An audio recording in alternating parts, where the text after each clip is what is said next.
It's 8:15 minutes right now past the hour, and good morning, Nancy. Good morning to you, Al.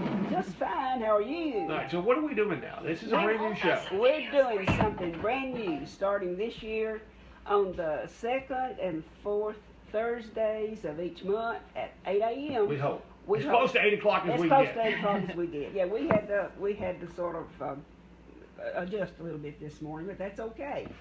We're going to be doing, on behalf of the Franklin County Democratic Party, a program where we'll be having members of the Democratic Party and guests come in and talk about issues that we feel like that people really want to know, like down to earth, common sense issues. The name of our program, by the way, is Common Sense Matters. We want to deal with and try to help people and be there for people that deal with the economy and jobs, education issues, or healthcare. Healthcare, yes. And by the way, she spoke up. One of the first things I meant to do was introduce Helen Stapleton, who's also here with me this morning. Hello. Hi, Helen. Just for today, though. She's here today to help me out, and I happen to be the chair of the Franklin County Democratic Party right now, and Helen is the secretary, and she's invaluable. I couldn't do what I do, which I don't do that much actually, but Helen is great. Helen lives in Sewanee, works at the University of the South, and she's also a county commissioner. She's a politician, sort of. She's a county commissioner. But anyway, we, on behalf of the Democratic Party, and we hope to have other sponsors as we go along, we want to use these times to be helpful, help people with things they need to know just in their everyday lives. And for instance, this morning, I know I'm about to wear people out on it, but I want to talk just a little bit about health insurance. And we're going to do that regardless of what's going on in Washington right now, because we still do have the Affordable Care Act. And I want to stress to people right now that we're in an open enrollment period until January 31st. After that January 31st period, you can't sign up until November, another open enrollment period, unless you have what they call a special enrollment period. Nancy, I have a very close friend who just unexpectedly lost her job, and she's going to need it right away. And this is a lifesaver for her because she has a pre-existing condition. So she's not yet 65. So I hear from folks all the time like that have lost, and of course that's what they call a life-changing situation, where if you lose a job, lose insurance, it gives you a special enrollment period for 60 days. And of course right now we're in an open enrollment period anyway, but she would have 60 days, a special period, to go out and sign up. And I'm going to mention one thing more about insurance, and then I'll be asking Helen to join in, because she's also familiar with this and very interested in it. That is, a key date is January the 15th. If you get signed up by the 15th, your insurance coverage goes into effect February 1st. Otherwise, if you sign up after the 15th, but by the 31st, you'll be covered March the 1st. So if you're interested at all, if you or you know someone that doesn't have insurance, you need to get that done by January 15th. And Helen, join in here and help me out with some things I've probably overlooked. Okay. First of all, this seems so basic, but I hope everybody out there knows that the ACA is the Affordable Care Act is the exact same thing as Obamacare. Obamacare is just a nickname. It's not the real name of the act. It's called the Affordable Care Act. What is it? Patient Protection and Affordable Care Act. Anyway, there's a lot of confusion out there. In fact, the other day on Facebook, a man just posted thank goodness they're repealing Obamacare. I've got the ACA, so I'm safe. And of course, his friends all set him straight. No, the ACA is Obamacare. You're going to lose your insurance if they repeal it. So I hope we're all clear that they are the exact same thing. The ACA, the Affordable Care Act, is Obamacare. Right. I think President Obama himself just sort of dubbed it that after people sort of making light of it or in a disparaging manner started calling it Obamacare. Well, he just took it up and just for convenience. He said, I'll own that. Obamacare has stuck, and it just absolutely just bumfuzzles me to this day how when I hear newscasts of the people that the negative people that don't like Obamacare. And it's definitely not perfect, but I wanted to talk a little bit about the Medicaid gap. And now, if you live in any of the 31 U.S. states that adopted Medicaid expansion, 31 out of our 50 states have adopted it, but 19 have not. That's Tennessee, Alabama, Georgia, Mississippi. A lot of red states have not yet adopted it. And it's honestly not meant to work unless you adopt it. Because right now here in Tennessee, I know personally people who work too hard or work too much or make too much to qualify for traditional Medicaid. You have to be pretty much really almost destitute to qualify for Medicaid. So these are people who work, but they don't earn enough to qualify for these ACA exchanges. So they're in this little gap and they can't get anything. And I think that's horrible because it's punishing people for working. Like they could just sit at home and do nothing and get Medicaid, which we don't want that, but they go out and work at McDonald's or some type of job that doesn't, provide health care. They make minimum wage. They're out working, 40, 50 hours a week, and they can't get health care. So that's the Medicaid gap. If our legislature would simply pass Medicaid expansion, then those people would be covered. And I don't mean to be ugly, but it's the Republicans that are blocking it. But it is also the Republican governor, Bill Haslam, who came up with Insure Tennessee, but he can't get his Republican legislators to pass it. So if they would just pass it, then low-wage workers could get it too. So it's working in states like Kentucky and all the Arkansas, places where they adopted Medicaid expansion. It's working pretty well. And I know there are some bad stories too, but in my personal story, it's been nothing but good for me. Before I had health insurance through my work, I was just getting private insurance. I was married with 2 kids. I thought I'm done having children. Well, my health insurance wouldn't cover birth control pills. That's the only medication I was on, and they would not cover that. So I had to pay my insurance premium every month, plus $45 a month for birth control. Nor would they cover pregnancy, which is the only thing that I was likely to get. So I had to pay an extra, I didn't pay for the rider, but if I wanted to have more children, I would have had to pay an extra $100 a month. I think it was $120 a month for a pregnancy rider add-on. I ended up having another kid, but we were in the Philippines at the time. And it cost me $600 to have a C-section and 3 nights in the hospital over there in the Philippines, so I didn't even need to use my insurance. I just paid out of pocket. But that's discriminating against women. That's the only thing that most women are likely, the only medical conditions that many women are likely to have, and they wouldn't cover that. But now with the ACA, all policies have to cover childbirth, and they have to cover birth control too. So that's just one little way, where, now women and men are treated equally, and I think that's a good thing. And for me, I'm just so happy that my kids can stay on my policy. I don't have to worry about losing my job because my husband has a pre-existing condition, and I worried a lot if I ever lost my job. What would we do? But I don't have to worry about that anymore, so that's a good thing, unless they overturn it. Well, they are dealing with it as we speak, I think, in Washington. And I was reading an article just this morning online even some Republicans they're divided on it, because some Republican legislators in Washington are even saying, hey, we don't need to do a total repeal without having something in its place.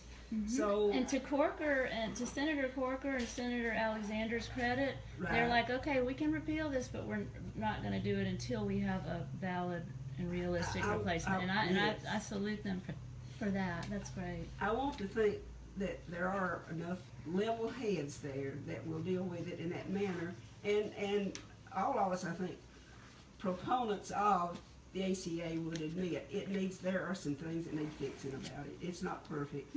And what would be great is if they would sit down and just work things out and just fix it. Do what the folks that have the complaints that they say are bad, well, sit down and fix them.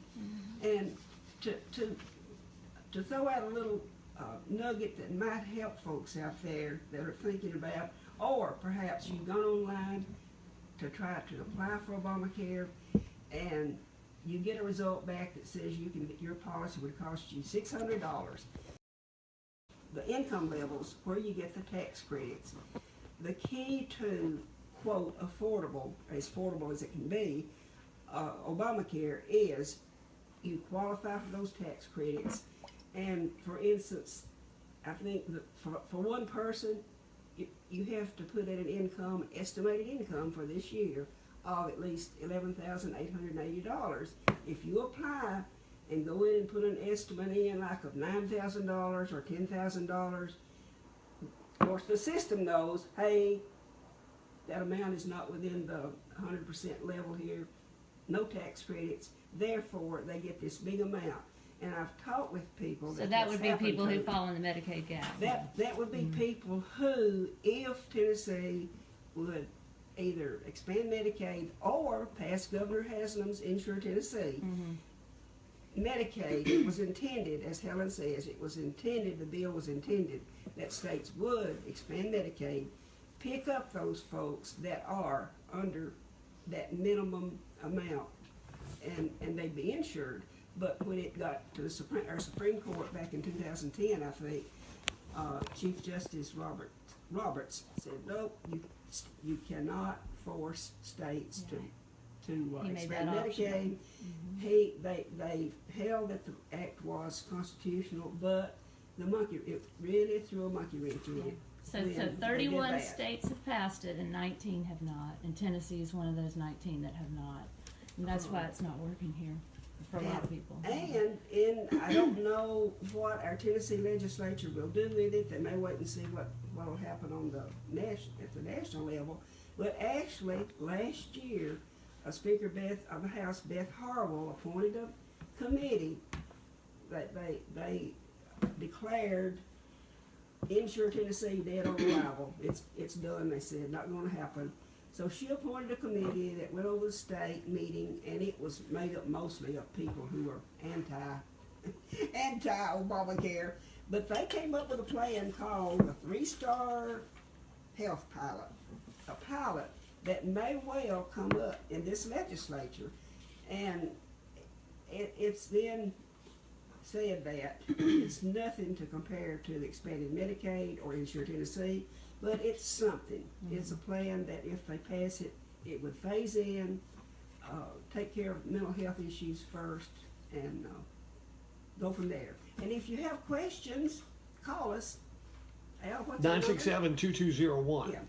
Yeah, any kind of questions, especially we're talking about the enrollment in health care right now. It's going on for folks that do this month, correct? Right, through this month, and I want to mention one other thing, and I'm going to hush about insurance unless somebody wants something else, because I know most of you out there probably have insurance maybe or already have it, but in qualifying for the tax credits, if you're a person that has no income or has very little income, in no way are you going to get close to that $11,880 this year.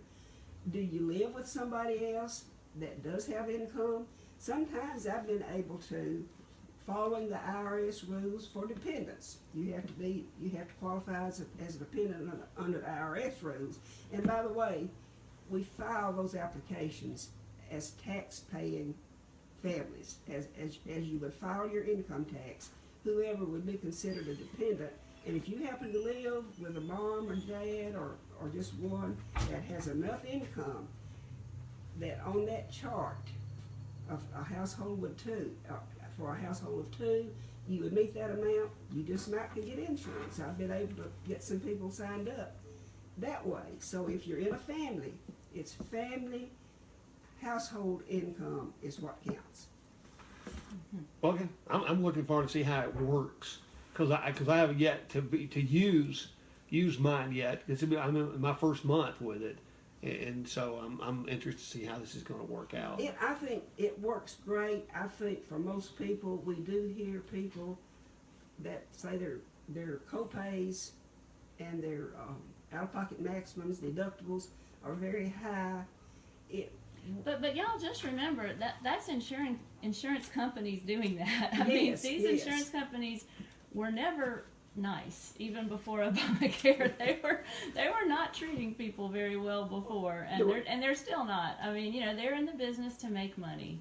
That's the model. And There's a story this morning that was on the network about, of course, the EpiPen. That's a highly controversial thing now about the price of the EpiPen. But they're not only saying that, they're talking about other pills and other medicines that they have, they're getting huge profits off their medicine, and they're saying that's the biggest problem. That's what's driving everything out the roof, is what the medicine cost and things like that. And I'm not a fan of Trump, but I liked what he said yesterday about dealing with the pharmaceutical industry. There's three areas where I can agree with Trump on. I want to bring manufacturing back to the U.S. I totally agree with him on that. I totally agree with him on infrastructure. Let's fix our infrastructure. Let's do more infrastructure here in the U.S. and let's negotiate with pharmaceuticals. I'm with him on those things. However, I don't. The thing about manufacturing is, even if we brought every factory back, it's all robots now. It's all automation taking over and taking over workers, which is sad. But I'd love to see every factory come back to the U.S. I think that would be a wonderful thing. And as far as infrastructure, he wants to do it, but for 8 years, Obama was trying to build bridges and railroads and all this stuff. Republicans would not open the purse strings one bit for him, and maybe they'll do it for Trump. I don't know. If they do, that's great. I'm afraid it's all going to be toll bridges and toll roads, though, so maybe not. But anyway. Well, we can always hope for the best. Back to pharmaceuticals. Yeah. Well, and he even, President-elect Trump even came out way back and said he liked parts of Obamacare, the pre-existing condition. Certain parts of it should not go away. So we'll see. It will be interesting what happens, but I wish they would. I've got something in my hands here. This brings to mind. I wish they would really think about this. I looked up the oath that our Tennessee General Assemblymen, all of them, take when they're sworn in, and a part of it says that I will not propose or assent to any bill, vote, or resolution which shall appear to me injurious to the people, or consent to any act or thing whatever that shall have a tendency to lessen or abridge their rights and privileges as declared by the Constitution of this state. But that injurious to the people, that just hit me right in the face when I thought of their refusal to expand Medicaid, knowing people are uninsured and just basically ignoring that. And with regard to our folks in Nashville and in Washington, I just really wish they would think of, and this is what we're trying to do, everyday people that get up and worry about whether or not they have a job, how much they're making, how they're going to pay their bills. We should think about and actually vote for, send people like that to our legislatures. Which brings to mind, we're Democrats. We want people that are interested in what Democrats are interested in, and that's actually doing things, doing what people need done.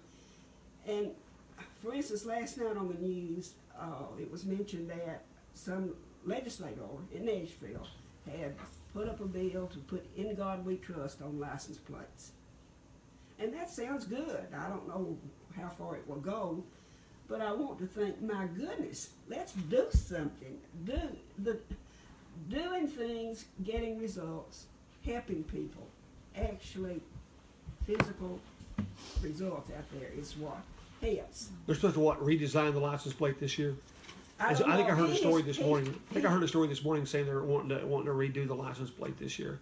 Oh, okay. I didn't hear that much last night. I just heard that and I don't remember who it was that was proposing that, and that's what, honestly, just those of you out there that are listening, please just watch the news. Listen to Al.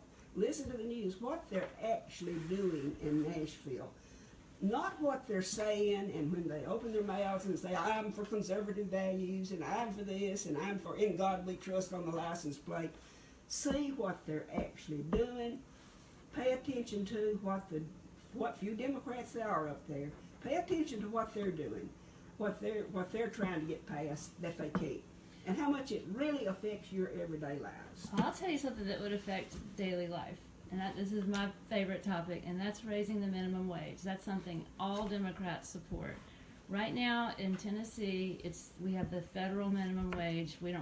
Tennessee doesn't have its own. It's $7.25 an hour. That's starvation wages. I'm sorry.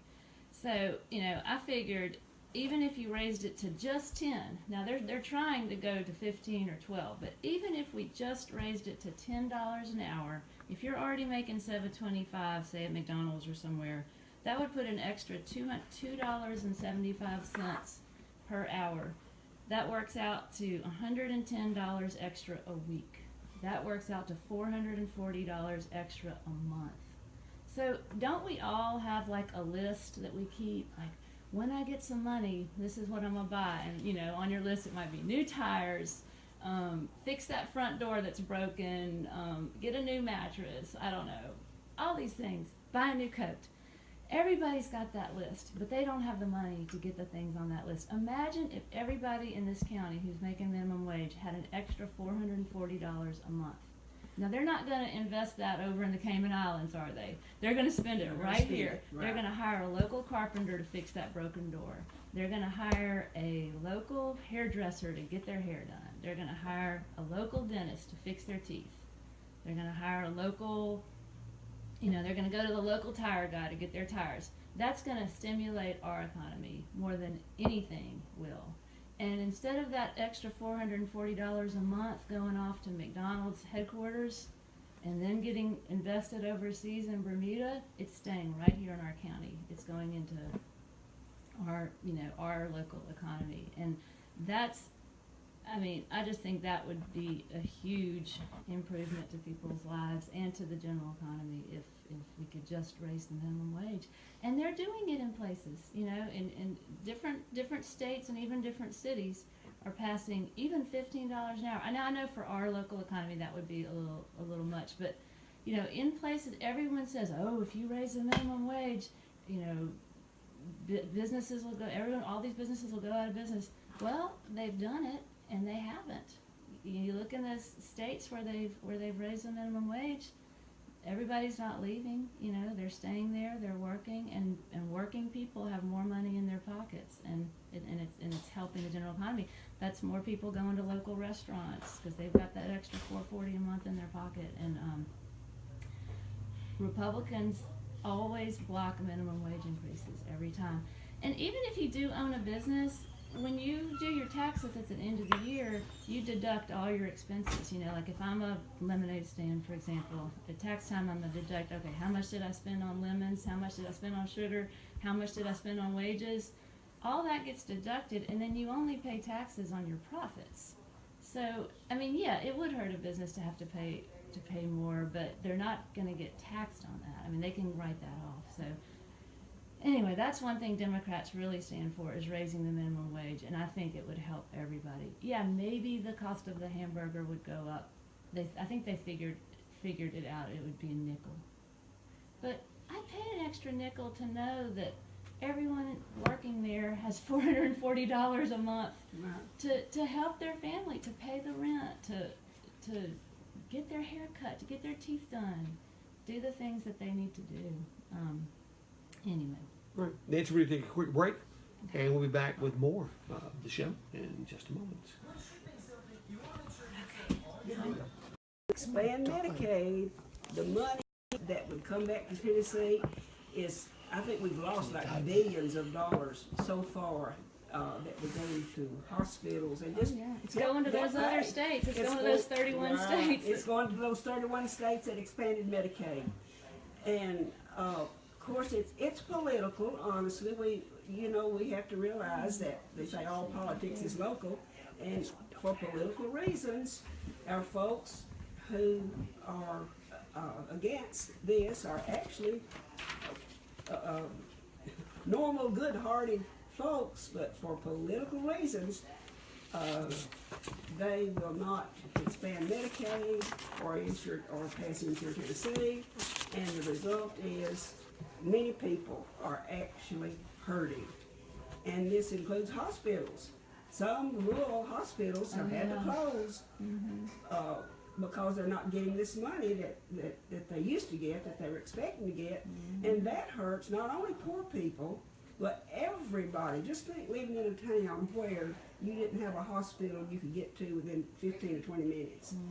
It's just bad. And I have a 14-year-old son, and he's been to the ER in Sewanee 6 times in his life. That's every 2 years. And one time it was an asthma attack. And they said if he hadn't gotten there right when he did, that he may have died. And I'm thinking, God, if we had to have driven all the way to Winchester from Sewanee, that's 30 minutes as opposed to 3 minutes. That might have been the matter between life and death. So yeah, we need our rural hospitals so badly. And if they went out of business, that would be tragic. And of course, it's a wide health care or lack thereof has wide-ranging effects. Just this morning when you mentioned how many people are in our county jail, 170, we're having to expand our county jail, right? We're going to have to do that. And that hits all our pockets who are paying taxes out here. And those folks coming out of jail, if they could get, many of them come out without insurance, without their medicine that they need. While they're in jail, they're probably getting it, aren't they, Al? Yeah, they're getting medical care there while they're in jail. They get dental, they get basic dental care, they get health care, and all that. Now, why do convicts get that and not law-abiding citizens? The law says we got to take care of it. I know. I don't begrudge them that, but I'm just saying it's really strange that a law-abiding citizen in this country can't get health insurance, but someone who murdered someone can. That's just not right. And when they come out, the recidivism, even with the best efforts of our reentry program, the drug court, Tabitha Curtis's drug coalition, even with all those folks doing what they're doing, and they're wonderful. The Al here worked at the jail for years, and he knows it's a revolving door for so many folks. Well, out of the 170, 139 have been in jail before. Wow. See, and I realized that when I first went to work for Miss Christine Hopkins, when I retired from the clerk's office, I thought, golly, we're America. Can't we do better than this? Because, and insurance would play a big part in that, but we can't convince them. You folks out there, I've heard it said just recently, call your legislator. Don't worry about somebody else's. Call yours still and just let them know you're concerned about this and you want them to take a second look at it. It's just the human right thing to do for everybody. Well, like there's 2 in jail for fraud to obtain food stamp. And so it's things like that is hurting the people that need the services that have been set up to try to help these people. And it's like the TennCare fraud. The people that try to do that. Was one recently, not too long ago, that was arrested somewhere off, not here, but somewhere else, for filing false claims on behalf of patients. Patients weren't doing it. It was employees Somebody, right. that were working inside a doctor's office that was doing this, and and so these are things that are what's causing a lot of our problems. It does, but just think, y'all. You know, you see these things and you think, well, what? I never would have thought of that, or what are they going to do next? But just think, there's hardly anything that comes along that's good, but what somebody will figure out a way to abuse it. Absolutely. To abuse it. I mean, we shouldn't punish everybody Right. out there for what a few. The guys and girls in jail talk about how they do things. They plot while they're sitting there on things they can do. And I've actually sat there and listened to them at night talk about, well, this is how you make this kind of product. And I've actually sat there and listened to them give step by step how they made things. Like meth and stuff? Yeah, and other type things. It's crazy, you know. And you know, the things that they think about while they're setting sometimes, you know, idle sometimes is a problem. So I know you guys have come in and you know, got programs and things to try to keep them active and keep them from thinking about stuff like that, which is a good thing, you know, to some point. Right. You know. Right. Well, and looking at my notes I made here, that leads into another thing that I wrote down, that of the everyday things that we need to be helping people with.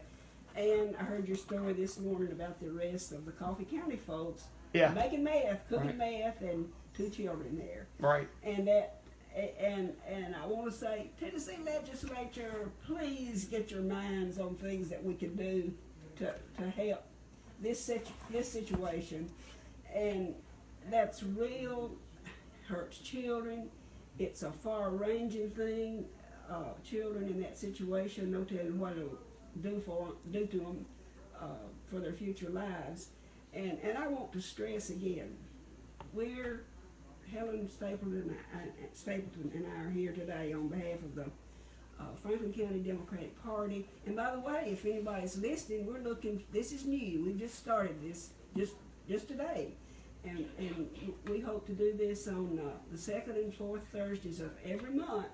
And if you'd like to help sponsor our program, please call us, or maybe just call the station, or do they need to call us? It doesn't matter. Either one. We Want to help and relate to and feel for people out here that actually can't help themselves, that can't speak up for themselves. And Nancy, I wanted to make something clear. A lot of people think Democrats just want to give people free stuff. And I am not, I don't think that at all. I think everybody who can work should work. But what we want is that when you work, you make enough that you don't need services, that you can, people don't want charity, people want to work right. and make enough that they don't need the government giving them stuff. If everyone earned a livable wage and had benefits, they wouldn't need to be using charity or getting charity. People just want to be able to provide for themselves, and we live in an economy now where, if you're making $7.25 an hour, you can't do that without relying on food stamps and on services like that. And so that's we want people to be able to make enough that they can take care of themselves. Well, but can I say one thing while I've got the mic? Is I wanted to announce an event our event for February 13th. Yes. So we're having a speaker meeting on February 13th. It's going to be at the Franklin County Annex, the large community room. So you'd park over on the football field side. And our speaker is going to be Dr. Anthony Kinkle, and he's the president of Motlow Community College, and he's going to be talking about Tennessee Promise.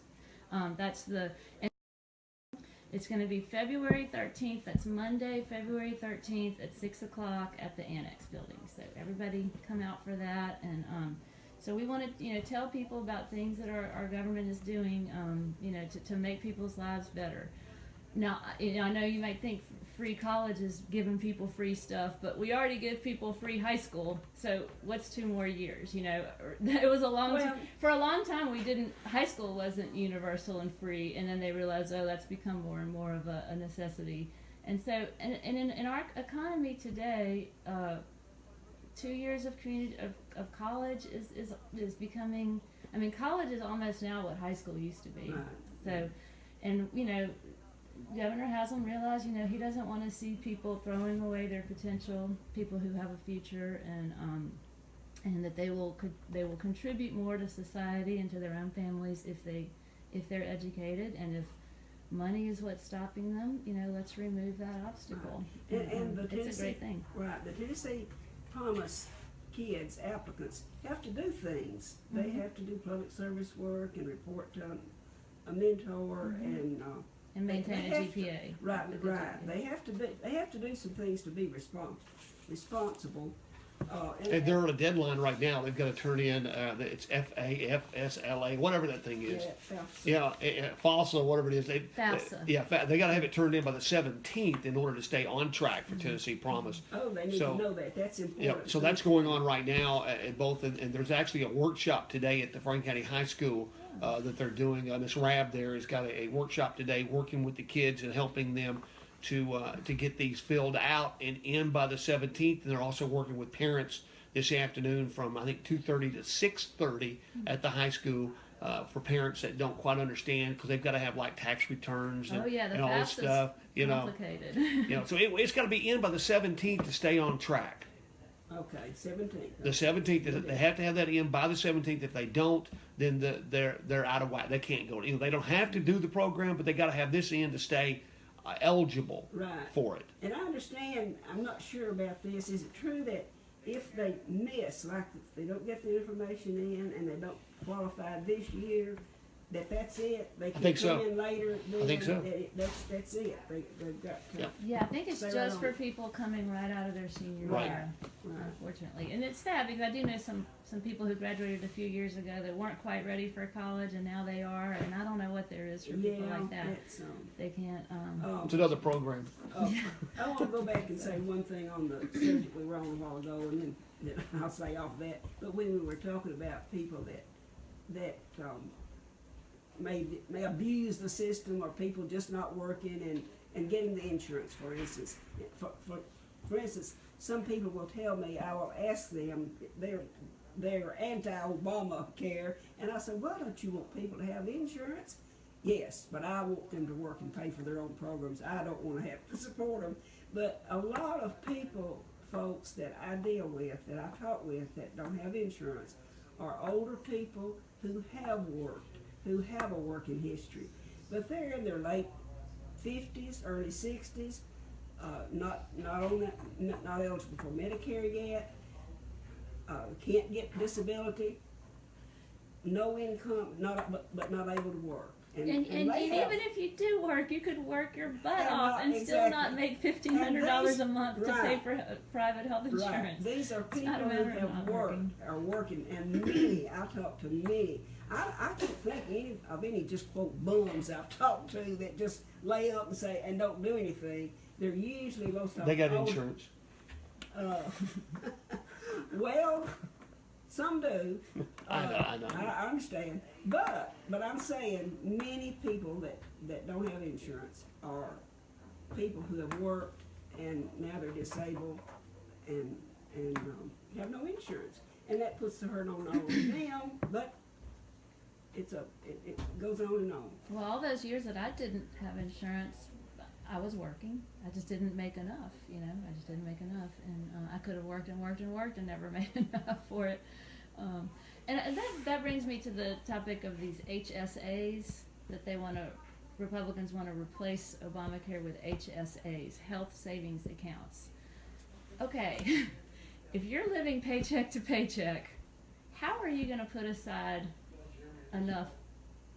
That's just a savings account, right. so that one day when you get cancer and you get that $200,000 hospital bill, you're going to go, oh, I'll just withdraw all that money I saved in my health savings account and pay that medical bill.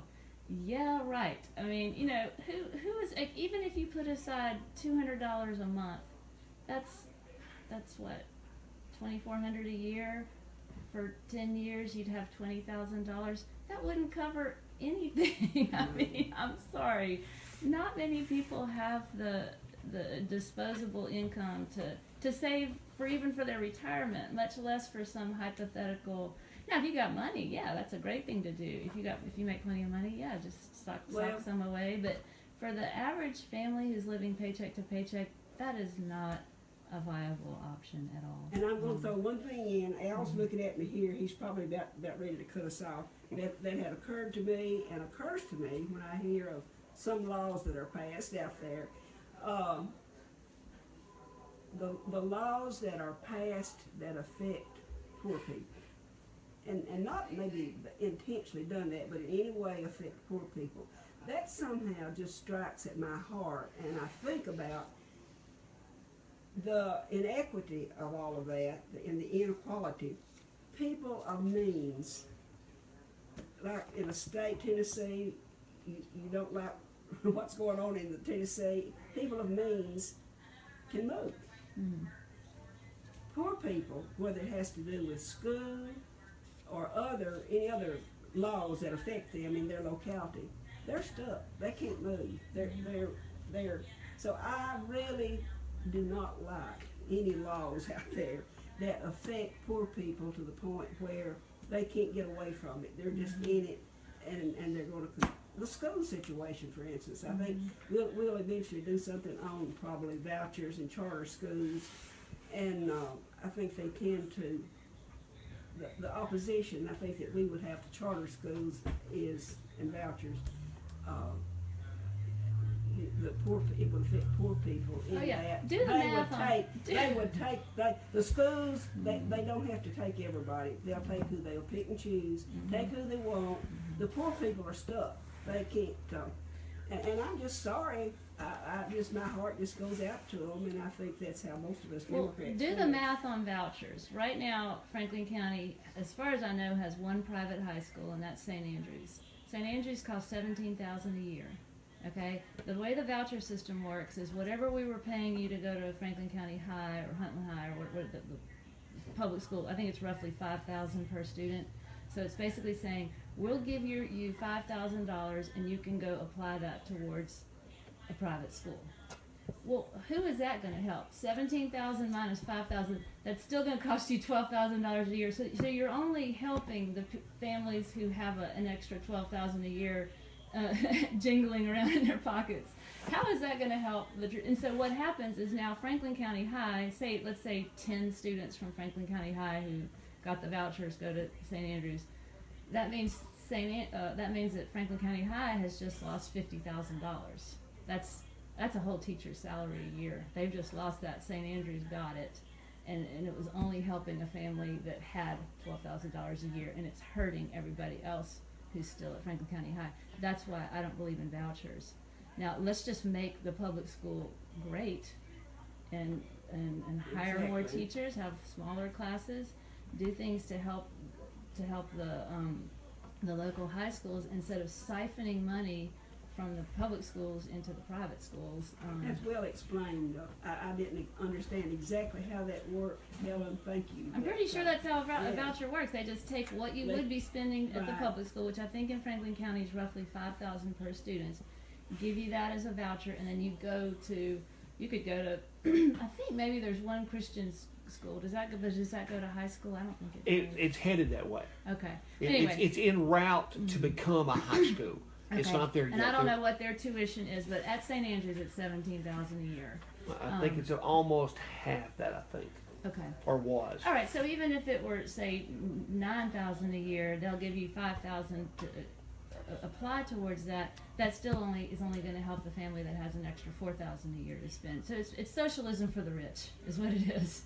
That's what vouchers is. It's socialism for the rich, and everybody else gets left in the public school, which is having all its money siphoned away, and so they're losing staff, they're losing services, and what it eventually does is it weakens the public schools, and that's the ultimate sort of. And we need to watch carefully, and I've seen one instance in particular where I've heard it said that the Republicans are wanting to privatize the schools and everything else. And I hope this is not true. This is awful that they do things to help make the public schools look bad. So that they have a good reason for people will go into this voucher. I hope that's not true. Well, that's the That Republican. sounds awful. Well, I'm sorry. The Republican modus operandi is say, look at this government thing. Okay, first of all, let's not fund the government thing so it can't work properly, and then say, look at that government thing. It's not working. Let's privatize it. Like the VA. My mother-in-law was a doctor for the VA for years and years and years. Very dedicated doctor there, and she said that she only had like not even 15 minutes per patient in a day because they didn't have enough doctors. All they needed was to hire more doctors, and it would be great if they just had more doctors. And Congress would not give them the money, and then they go, look, the VA's failing, the VA's failing, let's privatize it. The VA, the veterans who came there loved her and loved the VA. They loved going there. But yeah, there was a huge doctor shortage, and all that is money. All they need is money, and but Republicans like to point out and say, look, it's failing, and then meanwhile they're withholding funding from it. I would just encourage folks, really pay attention to what our Tennessee legislators are doing when they introduce laws and pass laws. Who is it actually helping? Who exactly are you going to benefit from it? If you're a person out here making $7.25 or $10 or $15 an hour, is that really going to help you? Let's get our minds on doing what we need to do to send people to our legislature that will do what they're supposed to do what they should do.